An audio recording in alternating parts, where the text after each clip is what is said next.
Hello friends, मैं सुमित आप सबका आपके चहीते सेक्स एक सुखी जीवन का मंत्र डॉक्टर विजय दहीफले के साथ इस खास कार्यक्रम में तहे दिल से स्वागत करता हूं। दोस्तों, हमें जब भी कोई मेडिकल इमरजेंसी आती है या फिर स्वास्थ्य से जुड़ी कोई भी परेशानी सताती है, तब हम क्या करते हैं? सबसे पहले हम वो सारी चीज़ें हमारे फ्रेंड्स या फैमिली के साथ शेयर करते हैं।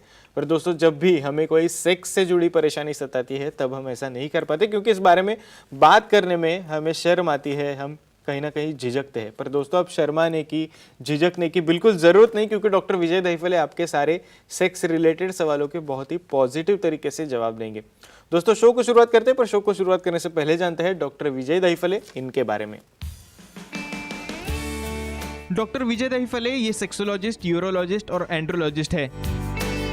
डॉक्टर के क्लिनिक औरंगाबाद, हैदराबाद, दिल्ली में द्वारका, पुणे, नवी मुंबई में नेरुल, दादर, अंधेरी, कल्याण, नासिक, अहमदाबाद और दुबई में है। डॉक्टर विजय दहीफले का भारत एवं अन्य देशों में कॉन्फ्रेंसेस और सेमिनार के लिए आना जाना रहता है, जिसमें डॉक्टर सेक्स रिलेटेड सलाह मशवरा करते रहते हैं। चलिए दोस्तों, आपको डॉक्टर साहब के क्लिनिक्स के बारे में तो पता चल गया है, पर शो को शुरुआत करने से पहले ही आपको एक खुशखबरी देना चाहता हूँ। डॉक्टर साहब का रिसेंटली साउथ मुंबई में कुलाबा में नया सेंटर शुरू है, तो डेफिनेटली आप कुलाबा सेंटर में जाकर भी सर की बहुत ही पॉजिटिव तरीके से कंसल्टेशन जरूर पा सकते हो। फिलहाल शो को शुरुआत करते हैं। सर हमारे साथ है। Sir, welcome to the show. नमस्ते सर, हम बात कर रहे हैं एक बहुत ही अहम टॉपिक पे, क्योंकि आपने ये टॉपिक इसलिए सिलेक्ट किया है क्योंकि आपके व्हाट्सएप के ऊपर सर बहुत सारे सवाल पूछे जा रहे हैं। इवन आपके ईमेल पर भी बहुत सारे सवाल पूछे जा रहे हैं। इवन हमारे ये जो वीडियोस रहते हैं उन पे भी बहुत सारे सर फीडबैक आ रहा है, और लोगों को सेक्सुअल डिसफंक्शन के बारे में सर साइंटिफिक इंफॉर्मेशन जाननी है। इसलिए आज आपने टॉपिक सिलेक्ट किया है कि सेक्सुअल डिसफंक्शन क्यों होता है। तो सर, टू स्टार्ट विथ, सबसे पहले मैं आपसे पूछना चाहूंगा, सेक्सुअल डिसफंक्शन की बात जब हम करते हैं तो आमतौर पर कौन से एज ग्रुप्स है जिनमें ये सेक्सुअल डिसफंक्शन ज्यादातर पाया जाता है? प्लीज बताइए सर। डेफिनेटली सुमित, ये जो हमारी सीरीज चल रही है सेक्स एजुकेशन, सेक्सुअल अवेयरनेस और सेक्सुअल सेफ्टी, इसके अंतर्गत सेक्सुअल डिसफंक्शन की हम साइंटिफिक इंफॉर्मेशन ले रहे हैं।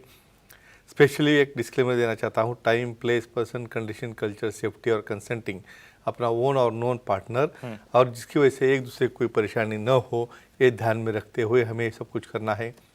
सेक्सुअल डिसफंक्शन अभी कौन कौन से एज में होता है, इसमें एक ओवरऑल एक स्टडी हो चुकी है। इसमें एज बुक देखोगे आप, फीमेल में भी है, मेल में भी है। नियर अबाउट 43% प्रतिशत जो फीमेल्स है उसमें ये डिसफंक्शन चालू होता है 35-40 के बाद, और मेल में स्पेशली चालू होता है 40 ईयर्स के बाद। क्यों? क्योंकि 40 ईयर्स के बाद हार्मोन डाउन होना, उसके बाद कोई डायबिटीज़ है, ब्लड प्रेशर है, या और कोई स्ट्रेसफुल लेवल्स है, ये सब कॉमन रहता है। लेकिन सुमित, अब एट प्रेजेंट मेरे पास ओपीडी में इवन 22 साल के भी लड़के आते हैं। तो अभी ये जो धीरे धीरे पीछे क्यों आ रहा है? ये एडिक्शन है, स्मोकिंग है, ड्रिंकिंग है, काम का प्रेशर है, और अपर लिमिट पकड़े हुए तो 85 ईयर तक भी मेरे पास लोग आते रहते हैं। सर डेफिनेटली, तो एक आम तौर पर स्टार्ट करते हैं मेल से। मेल्स में सेक्सुअल डिसफंक्शन के कौन कौन से लक्षण होते हैं सर, उनके बारे में बताइए थोड़ा।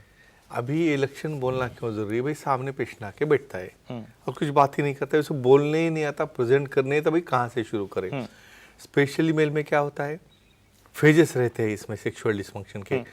भाई अराउजल यानी इरेक्शन ही नहीं होता, अराउज ही नहीं होता, उनको फीलिंग ही चालू नहीं होती। समझो अराउज हो गए, होने के बाद जो सेटिस्फैक्शन मिलना है, तृप्ति मिलना है, उतने लॉन्ग देर तक वो परफॉर्म ही नहीं कर पाते। ये दूसरी चीज़ हो गई। और तीसरा बात क्या होता है, समझो परफॉर्म करने जाके बहुत कोशिश करके अराउज हो गया, शुरू भी किया, फोर प्ले में ड्रॉप डाउन हो जाते। तो अराउज होने का प्रॉब्लम, ज़्यादा देर मेंटेन रखने का प्रॉब्लम, और इजैकुलेशन होके उससे सेटिस्फैक्शन मिलने का प्रॉब्लम, ये स्पेशली प्रॉब्लम रहते हैं मेल्स में। डेफिनेटली सर, फीमेल्स के भी लक्षणों के बारे में हम आपसे जानना चाहेंगे, पर एक दर्शक का कॉल है, क्या हम ले सकते हैं? श्योर। यस, हमारे साथ जुड़ गए हैं कैलाश जी दीव से। कैलाश जी, आपका सवाल पूछे, आपका फोन कनेक्ट हुआ है। हेलो जी, बोलिए। सर जी, ज्यादा स्मोकिंग करने से कमजोरी आती है क्या? एक्सेलेंट। ओके। एक काफ़ी लोगों की मेरे साथ इंक्वायरी है। भाई स्मोकिंग तो इतना कॉमन है, भाई स्टाइल से करेंगे, स्ट्रेस आया तो भी करेंगे, एंजॉयमेंट में है तो भी, तो जब भी करना है तो स्मोकिंग करोगे, लिमिट में चीज़ें रहती है, कुछ प्रॉब्लम नहीं आता। क्या रहता है स्मोक में, स्मोकिंग में, टोबैको में निकोटीन है, कार्बन मोनोऑक्साइड है, ऐसे 20,000 प्रकार के केमिकल्स जो अफेक्ट करते हैं आपके ब्लड वेसल को। और एक बार आपकी ब्लड वेसल चोक हो गई तो क्या होगा, सप्लाई नहीं जाएगा, सप्लाई नहीं जाएगा तो वहाँ पे रिएक्शन नहीं होगा, और रिएक्शन नहीं होगा तो आप पार्टनर को सेटिस्फाई नहीं कर सकोगे। तो इसे धीरे धीरे कम करो या लिमिट में रखो, तो डेफिनेटली उसके कुछ साइड इफेक्ट नहीं होंगे। बंद किया तो बहुत ही अच्छा है, लेकिन उसे स्लोली बंद करना बहुत ज़रूरी है। डेफिनेटली सर, वापस एक बार क्वेश्चन आंसर्स के ऊपर आते हैं। हम बात कर रहे थे सेक्सुअल डिस्फंक्शन के लक्षणों के बारे में। Definitely. तो सर महिलाओं में आमतौर पर क्या क्या लक्षण पाए जाते हैं उनके बारे में बताइए। करेक्ट सुमित, पहली बार तो लोगों को लगता है भाई ये सब मेल को ही है, यानी फीमेल को क्या है जस्ट वो रिसीवर है, ऐसा नहीं रहता है। देखो दोनों पार्टनर को इच्छा है, दोनों पार्टनर का हार्मोन से ऑर्गेजम, यानी उन्हें ऑर्गेजम ही नहीं हो रहा है, यानी उन्हें उसको वो एंजॉयमेंट ही नहीं मिल रहा है, वहाँ पे सेटिस्फैक्शन ही नहीं मिल रहा है। तो एक कंप्लेंट रहती है ऑर्गेजम न होने की। दूसरी आ गई ड्राइनेस, नहीं वहाँ पे लुब्रिकेशन ही नहीं है, तो इसलिए वहाँ पे एंजॉयमेंट प्लेजर मिलने के बजाय वहाँ पे पेन हो रहा है, ये दूसरी कंप्लेंट। और तीसरा, बहुत बार कुछ फीमेल्स में वहाँ पे लेग क्रॉस करके इतना टाइट करती है कि उन्हें रिलैक्सेशन ही नहीं होता है, यानी वो रिलैक्स ही नहीं कर पाते, उनके मन में डर रहता है, या बहुत बार अपने पार्टनर को अलाउ करते नहीं। तो ये टाइप के सिम्टम रहते हैं फीमेल सेक्सुअल डिस्फंक्शन में। डेफिनेटली सर, जैसे आपने मेल के बारे में बताया, फीमेल के बारे में बताया क्या क्या लक्षण रहते हैं, तो दोनों में मेल और फीमेल में क्या क्या आमतौर पर लक्षण हो सकते हैं, थोड़ा इनके बारे में डीपली बताइए प्लीज। करेक्ट, अभी ये भी कैटेगरी होती है क्या, अभी मेल का सेपरेटली देख लिया, फीमेल का देख लिया। अभी यहाँ पे भाई दोनों को इच्छा ही नहीं हो रही है, अभी इच्छा तो मेल होगा या फीमेल होगा, यानी अराउजल, यहाँ पे फीलिंग्स ही नहीं आ रही है, तो ये रहता है दोनों में कॉमन।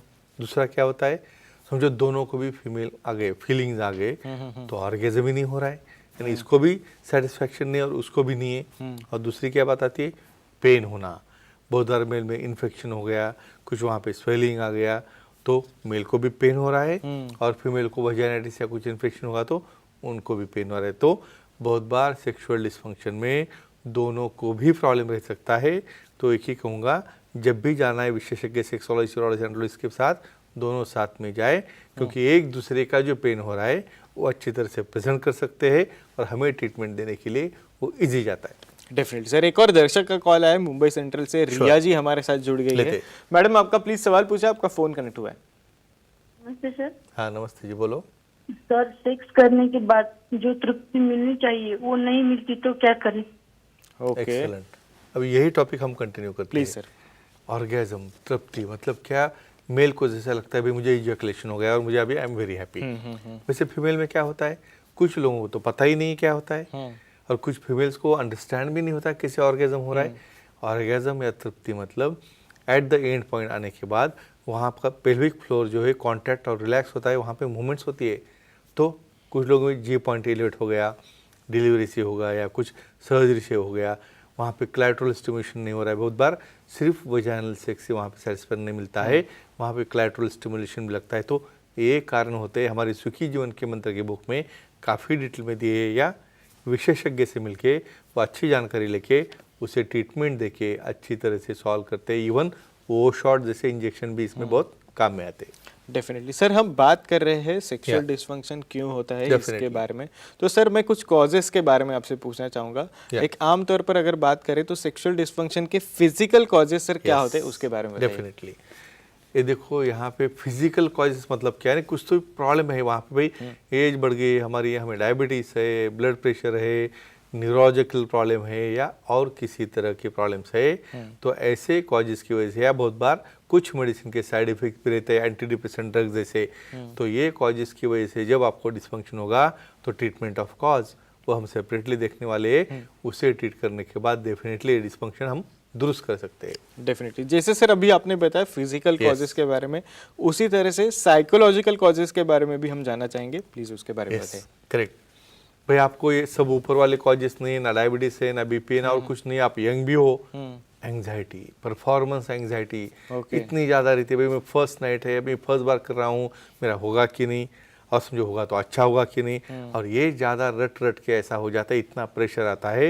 ये लोग जाते हैं डिप्रेशन में, और एंग्जाइटी आती है, और करने के पहले फोर प्ले में ही ड्रॉप डाउन हो जाते हैं, इससे पार्टनर नाराज हो जाता है। तो किसी डिप्रेशन में बहुत बार अपने काम का प्रेशर इतना रहता है, स्ट्रेस भागदौड़, उसमें भी वो डाउन हो जाते हैं, ऑन नहीं होते, अराउज नहीं होती, मेंटेन नहीं कर पाते। तो ओवरऑल एक ही कहूँगा, मेंटल फिटनेस, मेंटल स्टेबिलिटी रखने के लिए भाई योगा प्राणायाम सब कुछ करना है। तो एक ही कहूँगा, ये डिस्फंक्शन बोधों में रहता है मेल फीमेल में, दोनों ने इस विशेषज्ञ से अप्रोच होके सेक्सुअलिस्ट यूरोलॉजिस्ट एंड्रोलॉजिस्ट से मिलके इसे अच्छा करे और अपना निजी लाइफ अच्छी तरह से एंजॉय करे। Definitely sir, thank you so much sir, आपने ये सारी चीज़ें हमारे साथ शेयर की। पर सर समय की थोड़ी सी पाबंदी है, इसलिए आज के एपिसोड में सर हमें यहीं पे रुकना पड़ रहा है। पर दर्शकों, आप भी डॉक्टर से आपकी सलाह ले सकते हो। आपके स्क्रीन पे जो कॉन्टैक्ट डिटेल्स आप देख रहे हैं उसके जरिए आप सर की अपॉइंटमेंट ले सकते हो। और आपके लिए खुशखबरी ऐसी है कि डॉक्टर साहब का रिसेंटली साउथ मुंबई में कुलाबा में नया सेंटर शुरू हुआ है। तो डेफिनेटली आप कुलाबा सेंटर में जाके सर की अपॉइंटमेंट लेके बहुत ही पॉजिटिव तरीके से सर का कंसल्टेशन ज़रूर पा सकते हो। चलिए दोस्तों, आज के शो में समय हो चला है यहीं पे रुकने का। शुक्रिया।